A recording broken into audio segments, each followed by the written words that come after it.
คาดว่าก็สิได้พยายามให้มันได้บุกเบินให้มันได้มองการเงินเจ็ดนี่ละไปให้ได้สมใส่ได้เที่ยวไต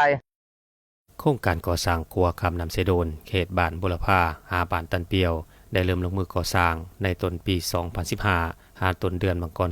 2017 มีรวงยาว210 เมตรกว้าง 12 เมตรจัดตั้งปฏิบัติสำเร็จ 56 โกศลห้อยเวียกที่ยังคงค้าง 43 โกศลห้อยเฮ็ดให้การจัดตั้งปฏิบัติโครงการมีความซักซ่าแก่ยามเวลามาจนถึงปัจจุบัน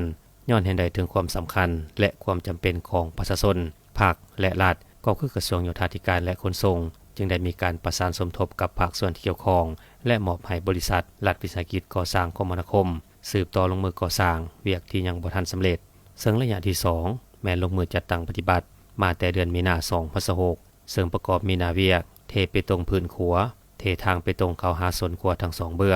องละ30 เมตรกว้าง12 เมตรสร้างกันเจือนติดตั้งหาวพนักขัวสร้างเส้นทางปูยาง2สั้นเสริมต่อใส่เส้นทางเลขที่13ใต้จุดเมืองคงเสโดนความยาว 1,500 เมตรกว้าง9เมตรก็สร้างท่อลอดทาง5แห่งสั่งรวมแล้วการก่อสร้างเฉพาะเส้นทางเขตจุดดังกล่าวมีรวงยาวประมาณ 1,800 เมตรและก่อสร้างขัว210 เมตรซึ่งเป็นโครงการที่บ่ทันได้มีการเซ็นสัญญาได้รับการอนุมัติจากกระทรวงโยธาธิการและขนส่งให้ลงมือจัดตั้งปฏิบัติก่อน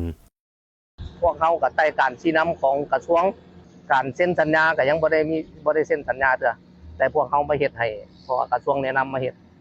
เพื่ออยากให้มันแล้วให้พ่อแม่ประชาชนได้สมใจมูลค่าการก่อสร้างนี่ก็คร่าวๆแต่ว่าเพิ่นก็ยังบ่ได้เซ็นสัญญาเนาะเฮาก็จะสามารถคาดเดายังบ่ได้เพราะว่าทางกระทรวงเพิ่นมอบให้เฮาว่ามันสิเท่าใดพวกเฮาก็ยังมาเฮ็ดตามขั้นตอนมันซื่อ